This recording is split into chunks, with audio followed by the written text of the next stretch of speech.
ইসলামের এইভাবে প্রচার প্রসার আর ইসলামের আকাশচুম্বী জনপ্রিয়তার কারণটা খুঁজে বের করা দরকার। ইহুদিরা চিন্তা করে দেখল মুসলমানদের এইভাবে সারা পৃথিবীতে উত্থানের একমাত্র কারণ হলো তাদের মাঝে একতা। বলেন কি? তাহলে পয়েন্ট বের করে ফেললো যে একতাই মুসলমানদেরকে এগিয়ে নিচ্ছে।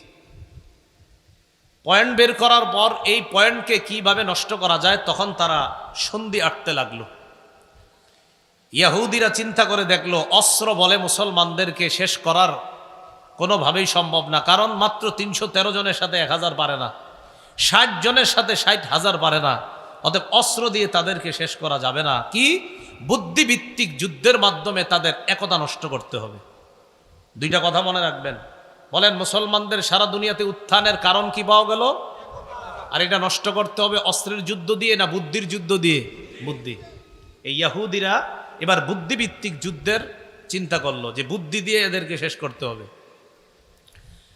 আবু বকর ওমর ফারুক রাদিয়াল্লাহু তাআলা আনহুমার যুগে মুসলমানদের এই বুদ্ধিমত্তা একতাকে নষ্ট করার চিন্তা করতে পারে না ইহুদিরা, কারণ ওমর ফারুক রাদিয়াল্লাহু তাআলা আনহু সচেতন খলিফা ছিলেন, এই জন্য কোনো দুঃসাহস করে নাই।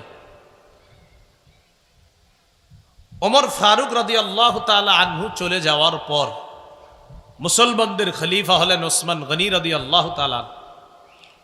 ওসমান গনি রাদিয়াল্লাহু তাআলা আনহু দয়ালু ছিলেন, নম্র ভদ্র ছিলেন এবং খুব সহজ সরল একজন মানুষ ছিলেন। ওসমান গনি রাদিয়াল্লাহু তাআলা আনহুর এই দয়ালু হওয়াটাকে ইহুদিরা দুর্বলতা হিসাবে নিল। এবার 6টা দেশের নাম বলবো, মুখস্থ করবেন। ইয়ামান, মদিনা, বসরা,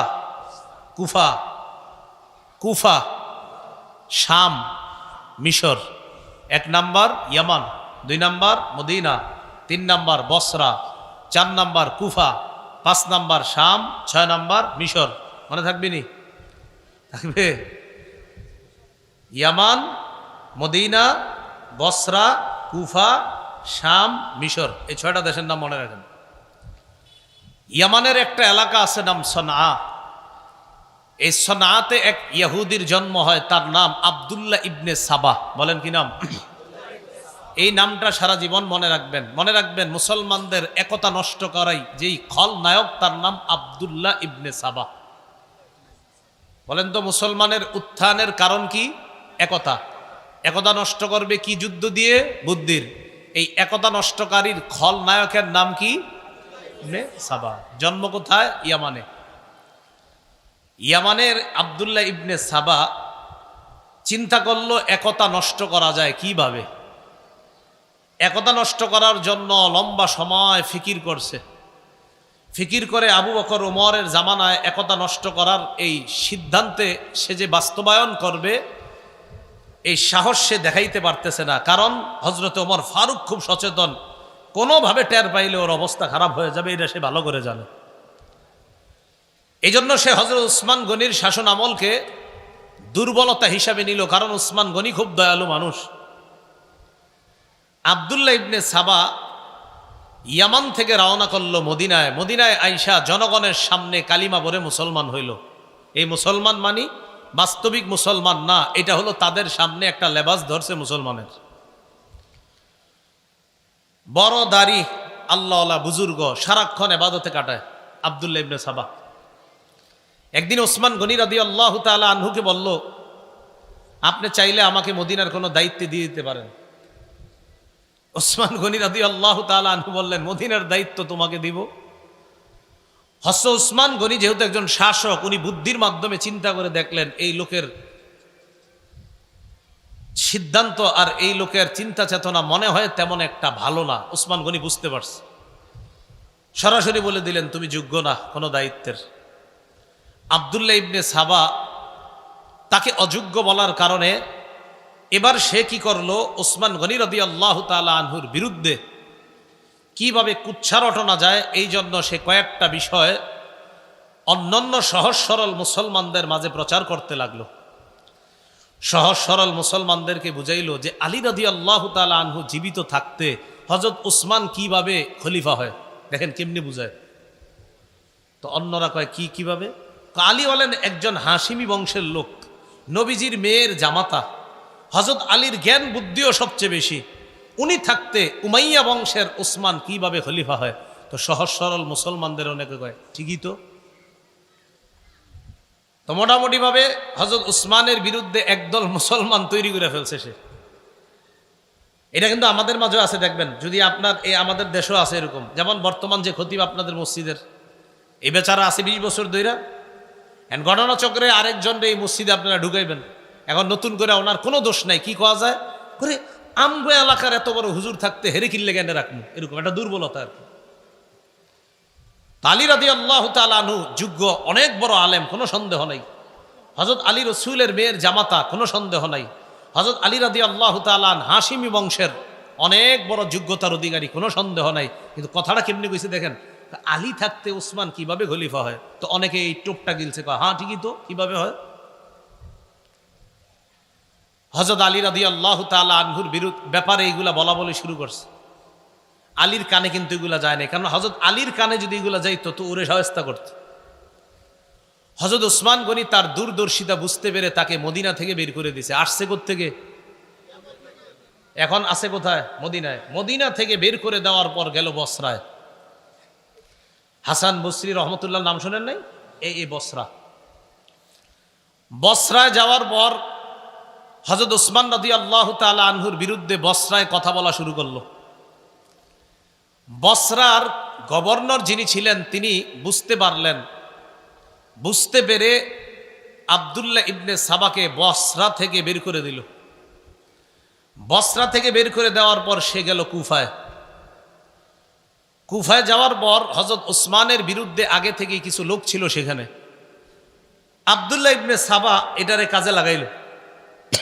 উসমানের বিরুদ্ধে যে লোকগুলা তাদেরকে গিয়ে বলতে লাগলো যে হযরত উসমান বাইতুল মাল থেকে রাষ্ট্রীয় সম্পদ আত্মসাৎ করে আত্মীয় স্বজনদের মাঝে বন্টন করে স্বজন প্রীতির পরিচয় দিয়েছে, বলেন নাউজুবিল্লাহ। ওসমানগুলা রটায় দিতে লাগলো। কুফার গভর্নর এই কথা বুঝতে পেরে তাকে কুফা থেকে বের করে দিল। কুফা থেকে বের করে দেওয়ার পর এই লোক গেল শামে। শামের গভর্নর যিনি ছিলেন তখন আমিরে মুআবিয়া রাদিয়াল্লাহু তাআলা। মনে রাখবেন, সারা পৃথিবীতে যারা তীক্ষ্ণ বুদ্ধির অধিকারী শাসক ছিলেন তাদের মাঝে একজন ছিলেন মুআবিয়া রাদিয়াল্লাহু তাআলা। আমিরে মুআবিয়া রাদিয়াল্লাহু তাআলা আনহুর বুদ্ধিমত্তার কারণে ভয়ে সাহসও করে না আব্দুল্লাহ ইবনে সাবা যে কিছু বলবে। সে কিন্তু বড় মুসলমান হিসেবে সবার কাছে পরিচিত, মানে অনেক বড় মুসলমান, দাড়ি লম্বা টুপি সব ঠিক আছে। সাহস করে একদিন রসুলের এক সাহাবী আবু দারদা, তিনি তখন শামে শামের গভর্নরকে মুআবিয়া। তো আবু দারদা রাদিয়াল্লাহু তাআলা নবীর এক সাহাবী, তিনিও শামে আছেন। তো একদিন সাহস করে আবু দারদা রাদিয়াল্লাহু তাআলা আনহুকে উসমান রাদিয়াল্লাহু তাআলা আনহুর বিরুদ্ধে কিছু কথা বলছে। আবু দারদা তার কথা শুনে কয়, তোমার কথায় ইহুদিদের জ্ঞান পাওয়া যাইতেছে। তুমি কি ইসলাম প্রচার করো না ইহুদিবাদ প্রচার করো? সত্যি করে বলো। সে ভয় পেয়ে গেছে, আর কোনো কথা বলে না। লম্বা সময় শামে থাইকে আবার আরেকদিন রসুলের আরেক সাহাবী উবাদা ইবনে সামেত রাদিয়াল্লাহু তাআলা আনহুকে হযরত উসমানের বিরুদ্ধে কথা বলার পর উবাদা ইবনে সামেত কিছু না বইলা হাত দইরা সোজা আমিরে মুআবিয়ার কাছে নিয়ে গেছে। চলো, তোমারে ভালো মনে হইতেছে না, তুমি ইসলাম প্রচার করো না অন্য কিছু। আমিরে মুআবিয়া তার কথা শুইনা সাথে সাথে বুঝতে পারছে এর উদ্দেশ্য ভালো না। কিন্তু আবার তারে কিছু বলাও সম্ভব না, কারণ তার অলরেডি জনগণ তৈরি হয়ে গেছে অনেক। আবার সে একজন বড় মুসলমান হিসাবে সবার কাছে পরিচিত। এই জন্য মনে রাখবেন, আমাদের দেশে অনেক বেদাতি সহ্য করে ওলামায়ে কেরাম সরাসরি কিছু বলে না কেন? কারণ বললে আপনারাই বলবেন, দেখো এক হুজুর আরেক হুজুরে দেখতে পারে না। আমিরে মুআবিয়া রাদিয়াল্লাহু তাআলা তাকে বের করে দিলেন শাম থেকে, গেল মিশর। মনে আসেনি 6 দেশ। ইয়ামান থেকে আসলো মদিনায়, মদিনা থেকে বসরা, বসরা থেকে কুফা, কুফা থেকে শাম, শাম থেকে মিশর। মিশরে যাওয়ার পর মিশরে গিয়ে দেখলো ওসমান রাদিয়াল্লাহু তাআলা আনহুর বিরুদ্ধে মিশরের অনেকগুলা লোক আগে থেকে আছে।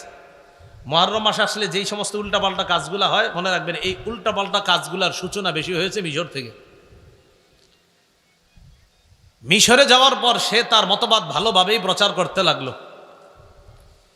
তার মিশন বাস্তবায়ন করার জন্য সে মিশরকে বেছে নিল। মিশনের জন্য মিশর বাস্তবায়নের জন্য মিশর। লম্বা একটা সময় অতিক্রম করলো সেখানে এবং বড় একটা দল তৈরি করে ফেলছে। ততক্ষণ পর্যন্ত মিশরের গভর্নর তার দুর্বিসন্ধি বুঝতে পারে নাই। এক পর্যায়ে যখন বুঝতে পারলো ততক্ষণে সে তার বিশাল এক জামাত তৈরি করে ফেলছে। মিশরের গভর্নর তাকে মিশর থেকে বের করে দিল। কিন্তু এবার আর সে একা না, লম্বা সময় থাকার কারণে বিশাল বড় এক বাহিনী নিয়ে সে রওনা করলো। আগে থেকে তার কিছু বাহিনী ছিল বসরায় আর কুফায়, 3 জায়গায় মোটামুটি সফল, বসরা, কুফা আর মিশর। এই 3 জায়গা থেকে তার মোটামুটি একটা দল নিয়ে রওনা করলো আবার মদিনায়। মদিনার খলিফাকে ওসমান গনি রাদিয়াল্লাহু তাআলা। মদিনায় না ঢুইকা মদিনার আশেপাশেই প্রচার চালাইতে লাগলো। হযরত ওসমানের বিরুদ্ধে কয়েকটা কথা বলতে লাগলো। মনে রাখবেন, 1, ওসমান স্বজন প্রীতি করে, আওয়াজ দিয়ে বলেন নাউজুবিল্লাহ। 2 নাম্বার, হযরত ওসমান কম বয়সী সাহাবীদেরকে অথবা কম বয়সী যুবকদেরকে বিভিন্ন এলাকার গভর্নর বানায় দিছে। এটা ওসমানের বিরুদ্ধে হুদাই মানে একটা কথা বইলা তো বলতে হবে। দ্বিতীয় অভিযোগ। 3 নম্বর অভিযোগ, ওসমান মারওয়ান ইবনে হাকামকে মক্কায় ঢোকার অনুমতি দিছে। 4 নম্বর অভিযোগ, আব্দুল্লাহ ইবনে সাদ যিনি আফ্রিকার বিজেতা, এই আব্দুল্লাহ ইবনে সাদকে হযরত ওসমান অনেক পুরস্কার দিয়েছে, এটা ঠিক করে নাই। এইগুলা বইলা তার দলে অনেক লোক তৈরি করে ফেলছে। ওসমান গনি রাদিয়াল্লাহু তাআলা আন তার ব্যাপারে শুইনা যে এই লোক তো আবার ঝামেলা শুরু করছে। এবার ওসমান গনি তাকে ডাকলো। সে তার দল বল নিয়ে ওসমান গনি রাদিয়াল্লাহু তাআলা আনহুর কাছে আসছে। আসার পর এই বারবার উপরের দিকে এই যে এগুলা তোমরা বারবার উপরের দিকে মারবা না, সমস্যা হচ্ছে। ওসমান গনি রাদিয়াল্লাহু তাআলা তাদেরকে জিজ্ঞাসা করলেন, আচ্ছা তোমাদের সমস্যা কোথায়? তো এবার বলতে লাগলো 4টা সমস্যা।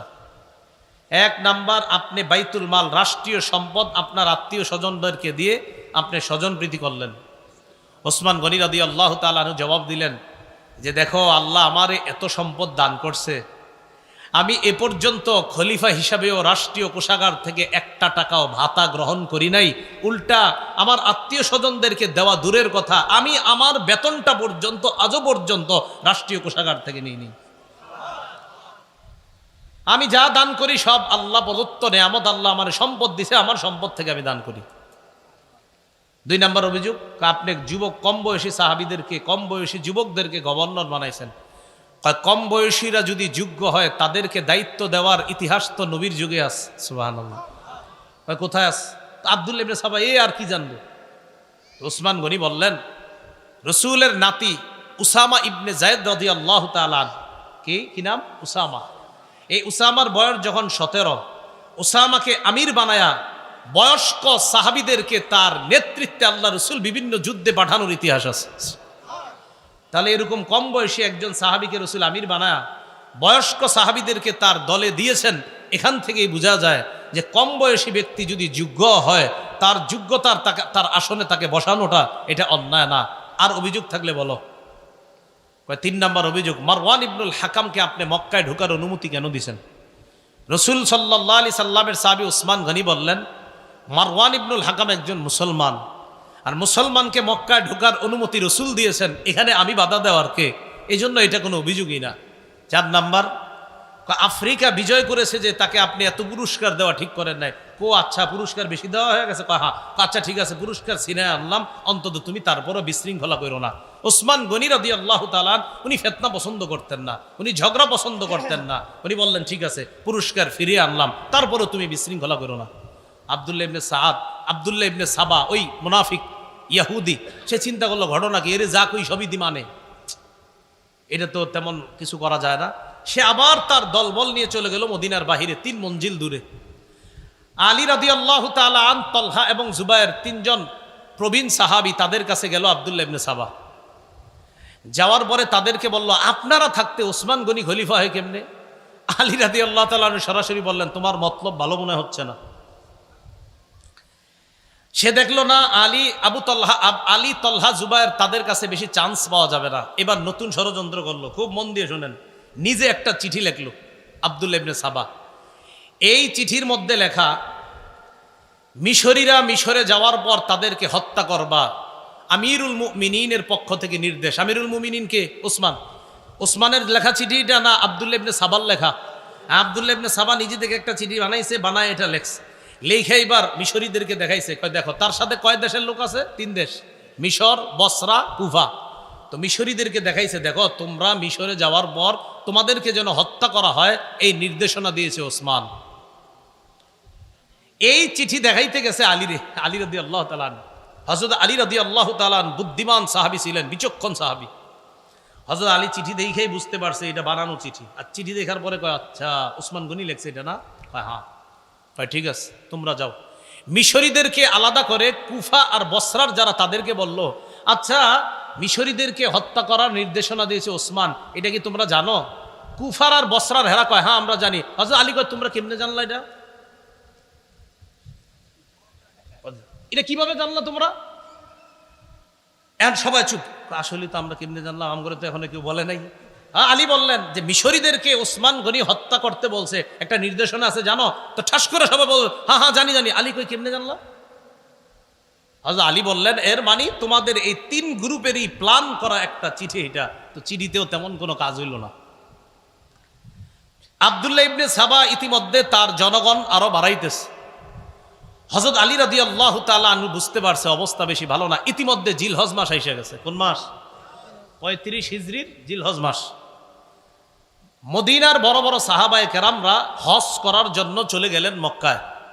আম্মাজান আয়েশা সিদ্দিকা রাদিয়াল্লাহু তাআলা আনহা তিনিও মক্কায় গেলেন। এদিক দিয়ে মদিনা খালি, অর্থাৎ মদিনায় বড় বড় সাহাবায়ে কেরাম নাই। এই সুযোগটাকে কাজে লাগাইলো আব্দুল্লাহ ইবনে সাবা। হ্যাঁ, আলী রাদিয়াল্লাহু তাআলা আন, তলহা, জুবায়ের রাদিয়াল্লাহু তাআলা আনহুম তারা ছিলেন তখনও মদিনায়। হযরত আলী অবস্থা বেগতিক দেখে চিন্তা করলেন এই লোক আমারে নিয়ে ষড়যন্ত্র করবে। হযরত আলী তার সন্তানদেরকে হাসান, হুসাইন তাদেরকে দায়িত্ব দিলেন একটা। কি দায়িত্ব? আব্দুল্লাহ ইবনে সাবা তার দলবল নিয়ে একদিন জুমার নামাজের সময় হযরত উসমানের বিরুদ্ধে মসজিদে বিদ্রোহ করে বসছে। নাউজুবিল্লাহ। বিশাল বড় একটা জামাত বিদ্রোহ করার কারণে হযরত উসমান ভেঙে বললেন। ওসমান গনি তার হাউসে ঢুকলেন। তার ঘরে ঢুকার পর এই বিদ্রোহী বাহিনী চারদিক থেকে ঘেরাও করে ফেলছে হযরত উসমান গনির বাসা। 22 দিন পর্যন্ত ঘেরাও করে রাখছে। কেউ লিখেছেন 40 দিন। খানা দেয় না, পানি দেয় না। যেই উসমান গনির টাকা দিয়ে ক্রয় করা কূপ থেকে পানি মুসলমানরা খায় প্রতিনিয়ত, সেই কূপ থেকেও 1 ফোঁটা পানির ব্যবস্থা ওসমানের জন্য হয় না। আলী রাদিয়াল্লাহু তাআলা আনহু এই অবস্থা দেখা যুবক সাহাবীদেরকে ওসমান গনির বাসা পাহারাদারি করার জন্য পাঠায়া দিলেন। এই যুবকদের মাঝে তার 2 কলিজার টুকরা হাসান, হুসাইনকেও পাঠাইছেন। আলী চলে গেলেন মদিনা থেকে বাহিরে। যুবক সাহাবীরা প্রধান ফটক পাহারা দিতেছে। 35 হিজরির 18ই জিলহজটা সারা জীবন মনে রাখবেন। বলেন 35 হিজরির, কেউ 17ই জিলহজও লেখছে, 17 বা 18 জিলহজ শুক্রবার। এই 35 হিজরির 17ই বা 18ই জিলহজ ওসমান গনি যে বাসায় থাকতেন ওই বাসার পিছনের সাইড দিয়ে দেয়ালের উপরের ভাগ ভাইয়া বিদ্রোহীরা ঘরে প্রবেশ করছে। সামনে দিয়ে কেন আসতে পারতেছে না? সামনে যুবক সাহাবীরা পাহারা দিচ্ছে।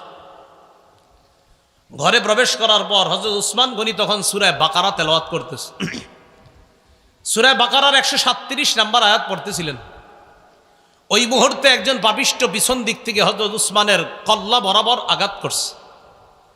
হযরত উসমানের দেহ থেকে কল্লাটা আলাদা হয়ে রক্ত পড়ে সূরা বাকারার 137 নম্বর আয়াতের উপর রক্তের ছিটা পড়ছে। ওই আয়াতটা হলো ফাসায়াকফিকাহুমুল্লাহ, তাদের বিরুদ্ধে আল্লাহ যথেষ্ট। এই আয়াতের অর্থ ওসমান গনি কোরআন তেলাওয়াতরত অবস্থায় শহীদ হয়ে গেলেন। তার বিবি নায়লা আক্রমণ ঠেকাইতে গিয়েছিলেন, হাতের আঙ্গুলগুলো এবং কবজি সহ হাত থেকে আলাদা হয়ে গেছে। হযরত উসমান গনিকে শহীদ করে দেওয়ার পর এই জায়গাটা মনে রাখবেন, 35 হিজরির 18ই জিলহজ মুসলমানদের একতা নষ্ট হয়ে গেল। আজও পর্যন্ত সেই একতা ফিরে আসে নাই। মনে আসেনি মুসলমানদের উত্থানের কারণ কি? একতা। একতা নষ্ট করবে কি দিয়ে? বুদ্ধি দিয়ে। এই নষ্ট করে ফেলল। হযরত উসমান গনি শহীদ হয়ে যাওয়ার পর মুহূর্তের মধ্যে ছড়ায়া গেল উসমান গনি শহীদ হয়ে গেছে। আলোচনা শুরু হয়ে গেল পরবর্তী খলিফা কে হবেন। বিদ্রোহীরা চিন্তা করলো, আব্দুল্লাহ ইবনে সাবা সহ বিদ্রোহীরা চিন্তা করলো যে পরবর্তী খলিফা যদি নগদ কেউ হয়ে যায়, আর এই খলিফা প্রথমেই কি করবে, ওসমান হত্যার বিচার করবে, বিচার করলেই তো আমরা মারা পড়ব। এখন আমরা বাধ্য করে হযরত আলীকে খলিফা বানায়া দিলে ভালো হয়। কেন?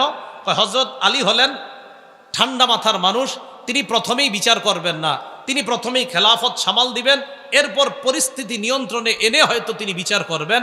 আর আলী যদি এই কাজ করতে যায়, অন্যান্য মুসলমান যারা জোশে আছে এখন হযরত উসমান হত্যার, যারা সহ্য করতে পারে নাই, তারা নগদ বলবে না, আগে উসমান হত্যার বিচার হবে, তারপর খেলাফত হবে। কিন্তু হযরত আলী তো ঠান্ডা মানুষ, তার চিন্তা হলো না, আগে খেলাফতটা সামলাইতে হবে, এরপর আস্তে ধীরে বিচার হবে। তো মুনাফিক ইহুদিরা চিন্তা করলো, এই দুই পরিস্থিতির মাঝখানে মুসলমানদেরকে যদি দাঁড় করায় দেই, এটা নতুন আরেকটা ঝগড়া লাগান যাবে। বিদ্রোহীরা আলীর কাছে গেছে, আপনি খলিফা হইতে হবে। হযরত আলী বললেন না। হযরত আলী সরাসরি বলছে, দাউনি ওয়ালতামিসু গায়রি, আমারে ছাড়ো অন্য কাউরে খলিফা বানাও। তারা আলীকে খলিফা বানাবে স্থির করলো। সাহাবায়ে কেরামের কাছে সংবাদ চলে গেল, হযরত উসমান শহীদ। আম্মা জান আয়েশা সিদ্দিকা মক্কা থেকে হজ করে মদিনায় রওনা করছে। প্রতিমধ্যে সংবাদ পেলেন হযরত উসমান শহীদ হয়ে গেছে। আম্মা জান আয়েশা সিদ্দিকা মদিনায় আসার পরিবর্তে আবার মক্কায় চলে গেলেন। কেন? মক্কায় গিয়ে আম্মা জান আয়েশা সিদ্দিকার একটাই কথা, যে ওসমান হত্যার বিচার হবে আগে, এরপর খেলাফত থেকে অধিষ্ঠিত হবে, এটা পরে। ওসমান হত্যার বিচার হওয়ার আগে আমরা কেউ বায়াত হব না। আম্মা জান আয়েশা সিদ্দিকা এই ঘোষণা দিয়ে দিলেন। এই যে বিদ্রোহীরা আলীকে খলিফা বানায় দিছে জোর করে। হযরত আলী দেখলেন, আমি যদি খেলাফত না নেই, এই মুহূর্তে এই বিদ্রোহীদের কেউ খেলাফত নিয়ে নিতে পারে। দেখছেন নি কিভাবে ব্যস্ত লাগাইছে। হযরত আলীও চিন্তা করতেছে, খেলাফত না নিয়ে উপায় নাই।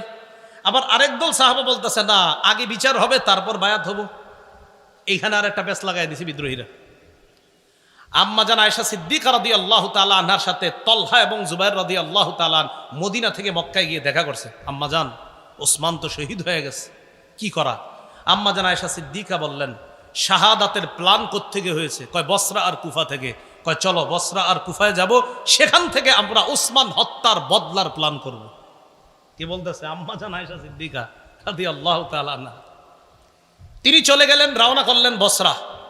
এদিক দিয়ে আলী রাদিয়াল্লাহু তাআলা আনহু যখন জানলেন যে আমার শাশুড়ি, আম্মা জান আয়েশা সিদ্দিকা রাদিয়াল্লাহু তাআলা না কি হয় শাশুড়ি, যে আম্মাজান তো রওনা করছে বসরায়, আর বসরায় এই জন্যই যাচ্ছে যে ওসমান হত্যার বদলা। হযরত আলী রাদিয়াল্লাহু তাআলা চিন্তা করলেন, তাহলে আমিও বসরায় যাই, বসরায় গিয়ে আম্মাজানের সাথে কথা বলা দরকার। এদিক দিয়ে হযরত আলী রাদিয়াল্লাহু তাআলা আনহু রওনা করলেন, ওই দিক দিয়ে আম্মাজানও বসরায় রওনা করছে। বিদ্রোহীরা চিন্তা করলো, সর্বনাশ, বসরায় গিয়ে যদি দুই দলের মাঝে মিটমাট হয়ে যায়, বিপদে পড়বো আমরা। কথাগুলো কি বুঝতেছেন সবাই? একদম মাথায় এদিক সেদিক নিয়েন না, খুব গুরুত্বপূর্ণ তথ্য আসবে সামনে। হযরত আলী রাদিয়াল্লাহু তাআলা আনহু বসরায় গেলেন, আম্মা জান আয়েশা সিদ্দিকা রাদিয়াল্লাহু তাআলা আনহাও গেলেন। ওইদিক দিয়ে আমিরে মুআবিয়া শাম দেশ থেকে আম্মা জানের সাথে দেখা করতে আসছে। আমিরে মুআবিয়া রাদিয়াল্লাহু তাআলা আনহুরও এক দাবি, আগে ওসমান হত্যার বিচার হবে, তারপর আমরা বায়াত হব। তাহলে দাবিতে আম্মা জান আয়েশা, আমিরে মুআবিয়া তারা এক হয়ে গেলেন।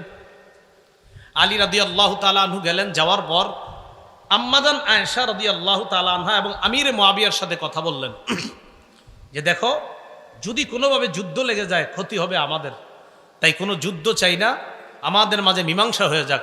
আম্মা জান আয়েশা সিদ্দিকা রাদিয়াল্লাহু তাআলা আনহা প্রস্তাব দিয়ে দিলেন, আমিরে মুআবিয়া তারা উভয় প্রস্তাব দিলেন। একটাই প্রস্তাব, আপনি মদিনায় ফিরে গিয়ে প্রথমে বিদ্রোহীদের বিচার করবেন, তারপর আমরাই আপনার হাতে হাত রেখে আমরাই আপনার কাছে বায়াত হব। তাহলে সহজ হয়ে গেল বিষয়টা। তাহলে কি জানাইলো এই জায়গায়? আলী রাদিয়াল্লাহু তাআলা মদিনায় আসবেন, আসার পর ওসমান রাদিয়াল্লাহু তাআলা আনহুর হত্যাকারীদের বিচার করবেন, তারপর মুসলমানরা ব্যাপকভাবে হযরতে আলীর কাছে বায়াত হবে, তাকে খলিফা হিসাবে মেনে নেবে। এতটুকু বুঝছেন নি সবাই? রাতের বেলা সবাই খুশিতে ঘুমাইতেছে। খুশিতে বলতে আলী রাদিয়াল্লাহু তাআলা আনহুর সাথে যে মুসলমানরা, তারাও খুশি যে হারে কোনো রক্তপাত হবে না, এটা ভালো লাগতেছে। আম্মা জানের সাথে যারা, তারাও খুশি। আমিরে মুআবিয়ার সাথে তারাও খুশি যে কোনো রক্তপাত ছাড়াই মীমাংসা হয়ে গেল। আব্দুল্লাহ ইবনে সাবা তার অনুসারীদের কি নিয়ে টেনশনে পড়ে গেল, বেটা বিপদে তো আমরাই পড়ব, কি করা? রাতের বেলা একটা ঘটনা ঘটাইতে হবে। রাতে সবাই ঘুম, আব্দুল্লাহ ইবনে সাবা তার অনুসারীদেরকে নিয়ে আম্মাজান আয়েশা সিদ্দিকা যেই তাবুতে আম্মাজান আয়েশা সিদ্দিকা যেখানে বিশ্রাম নিচ্ছে আর আমিরে মুয়াবিয়া তাদের উপরে হামলা চালাইল। তাদের উপরে আম্মাজান আয়েশা আমিরে মুয়াবিয়া যেখানে তাদের উপর হামলা চালাইলো। বলেন তো তাদের উপরে হামলা চালানোর পর অভিযোগের তীরটা কার উপর যাবে? আলী রাদিয়াল্লাহু তাআলা আনহুর দিকে। কোন অবস্থা না দেখে মুসলমানরা সবাই বুঝে ফেললো যে আলী রাদিয়াল্লাহু তাআলা আনহু মনে হয় আমাদের উপর আক্রমণ চালাইছে। আসলে ঘটনাটা হযরত আলী ঘটায় নাই, ঘটাইছে ওই আব্দুল্লাহ ইবনে সাবা। এজন্য সবসময় সতর্ক থাকবেন। আমি আপনার মাঝে শত্রুতা নাই, আমার আপনার মাঝে তৃতীয় পক্ষ শত্রুতা করে, এই শত্রু এখনো আছে, ইসলাম তারা মিটিয়ে দিতে চায়, এদেরকে চিহ্নিত করতে হবে সারা জীবন। সব সময় তৃতীয় পক্ষে আমাদের মাঝে ঝগড়া লাগায়। আব্দুল্লাহ ইবনে সাবা তার অনুসারী নিয়ে আক্রমণ চালাইল। এদেরকে বলা হয় সাবাই। বলেন কি বলা হয়? সাবাই। আক্রমণ চালানোর পর বাস কে কার উপর আক্রমণ চালাইছে এটা না বুঝা কঠিন যুদ্ধ শুরু হয়ে গেল। মুসলমানরা মুসলমানের তরবারির নিচে শহীদ হওয়া শুরু হইল। মুসলমানরা মুসলমানের তরবারি। আলী রাদিয়াল্লাহু তাআলা আনহু তো জানেন যে এই যুদ্ধ তো, এই আক্রমণ তো আমাদের পক্ষ থেকে হয় নাই, কিন্তু এখন যতই বলবে বোঝানো যাবে না। আম্মাজান যেই ওটের উপরে ছিল, এই ওট বরাবর একটা তীর মারছে। আম্মাজানের ওট পড়ে গেছে, তো আম্মাজান বসে গেছে, যুদ্ধ থেমে গেছে। আম্মাজান যতক্ষণ ছিল ওটের উপরে ততক্ষণ যুদ্ধ চলছে। আম্মাজান এখনো আছে। তো তৎকালীন নিয়ম ছিল যে যিনি প্রধান থাকে তিনি যখন আপনার বসে যায় তখন এমনি যুদ্ধ থেমে যায়। তো আম্মাজান আয়েশা সিদ্দিকা ওটের উপর ছিল, এটাকে বলা হয় জামাল। এই জন্য এই যুদ্ধটার নাম জঙ্গে জামাল বা ওটের যুদ্ধ বা উষ্টির যুদ্ধ। আম্মাজান যখন নামলেন, আমিরে মুয়াবিয়া আম্মাজান আর আলী তাদের মাঝে কথা, আম্মাজান আমরা তো কেউ আক্রমণ করি নাই, তাদের মাঝে ভুল বুঝাবুঝিতে হয়ে গেছে, তখন বুঝে আসছে। তো বুঝে এসে লাভটা হলো কি, এর আগে মুসলমানদের প্রচুর পরিমাণ শহীদ হয়ে গেছে। এমনকি তলহা আর জুবাইর রাদিয়াল্লাহু তাআলা আনহুম, বড় বড় দুই সাহাবী, তারাও শহীদ হয়ে গেছে এই রাতে। হযরত তলহা রাদিয়াল্লাহু তাআলা আনহু লাশ দেখা আলী রাদিয়াল্লাহু তাআলা আনহু বলতেছিলেন, আহারে আল্লাহ রাসূল রে, কত যুদ্ধে এই তলহা প্রাচীর হয়ে কাফেরদের থেকে রক্ষা করেছে, আজকে সেই তলহা আমাদের ভুল বুঝাবুঝির কারণে শহীদ হয়ে গেল। আম্মাজান চলে গেলেন মক্কায়। এদিক দিয়ে আলী রাদিয়াল্লাহু তাআলা আনহু কিছুদিন কুফায় অবস্থান করতেছে। এই বসরা কুফা এর মাঝামাঝি আলী রাদিয়াল্লাহু তাআলা আনহু অবস্থান করা অবস্থায় হযরত আমিরে মুয়াবিয়ার বিরুদ্ধে আলী রাদিয়াল্লাহু তাআলা আনহুর একদল বুঝাইতে লাগলো যে আমিরে মুয়াবিয়া কিন্তু আপনার বিরুদ্ধে ষড়যন্ত্র করতেছে, মিথ্যা কথা। এটা কারা? ওই সাবাই গোষ্ঠী। আলী রাদিয়াল্লাহু তাআলা আনহু কি করলেন, আমিরে মুয়াবিয়াকে শামের গভর্নর পদ থেকে হটাইয়া দিলেন। এটা আবার আমিরে মুয়াবিয়া রাদিয়াল্লাহু তাআলা আনহু মনে করলেন যে আলী রাদিয়াল্লাহু তাআলা আনহু এটা কেন করলেন? আসলে ঘটনাগুলো ঘটাইতেছে তৃতীয় পক্ষ বারবার। মুয়াবিয়া রাদিয়াল্লাহু তাআলা আনহু আলী রাদিয়াল্লাহু তাআলা আনহুর বিরুদ্ধে যুদ্ধ করার জন্য তৈরি। আলী রাদিয়াল্লাহু তাআলা আনহু প্রতিহত করার জন্য রওনা করছে। ইরাক এবং বসরার মাঝখানে একটা জায়গার নাম সিফফিন। এই সিফফিন নামক জায়গায় দুই দল মুসলমানের মাঝে তুমুল লড়াই হলো। দীর্ঘ 2 মাস পর্যন্ত লড়াই হলো। শুধু 70,000 মুসলমান শহীদ হলো। কয় হাজার? মুসলমানের তরবারিতে মুসলমান শহীদ। এই জঙ্গে জামাল আর সিফফিন দুই যুদ্ধে মিলে প্রায় 90,000 মুসলমান শহীদ হয়েছে। আলী রাদিয়াল্লাহু তাআলা আর আমিরে মুয়াবিয়ার মাঝে এরপরে দেখলো, সন্ধি হলো যে এটা তো আমরা কি করতেছি, নিজেরা নিজেদের বিরুদ্ধে লড়াই। হযরত আলী আর মুয়াবিয়া তারা দুইজন বুঝতে পারলো না, এগুলো তো ঠিক হচ্ছে না আমাদের। তাদের এই বোঝাপড়াটা মেনে নিতে পারে না ওই সাবাই গোষ্ঠী। আলী রাদিয়াল্লাহু তাআলা যখন সন্ধি করলেন যে আর যুদ্ধ হবে না, তখন একদল হযরতে আলীর এই কথা মেনে নিতে পারছে না। এবার ফতুয়া দাঁড়াইলো দুইটা, তারা দুইটা ফতুয়া দিল। কয়টা?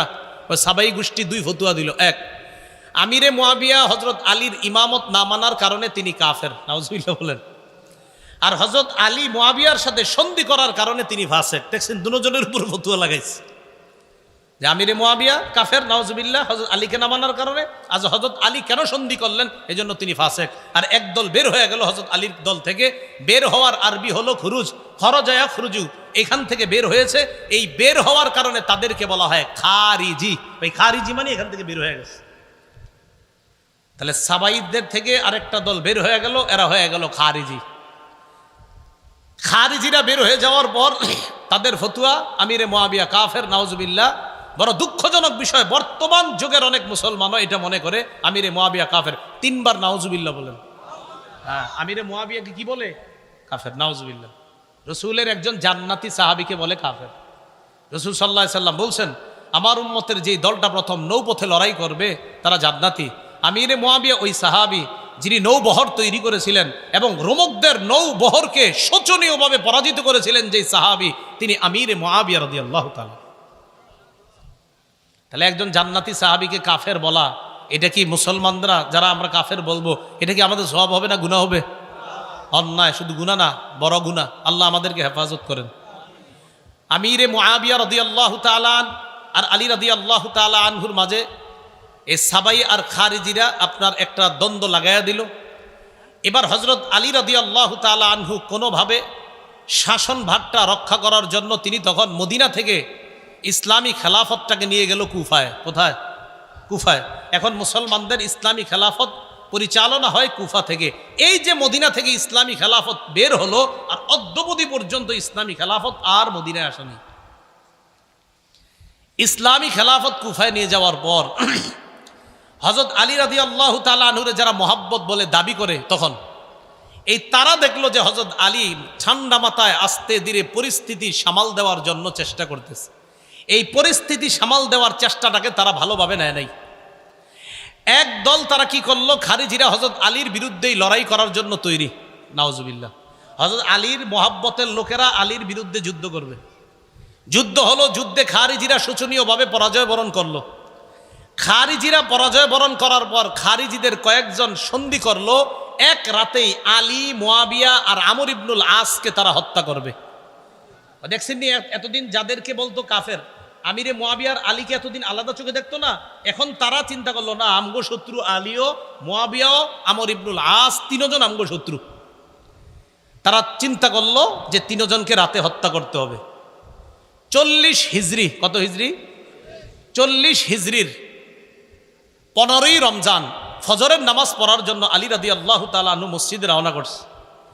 আব্দুর রহমান ইবনে মুলজিম খারিজি নামে এক ব্যক্তি হযরত আলীকে অন্ধকারে পিছন থেকে তরবারির আঘাত করছে।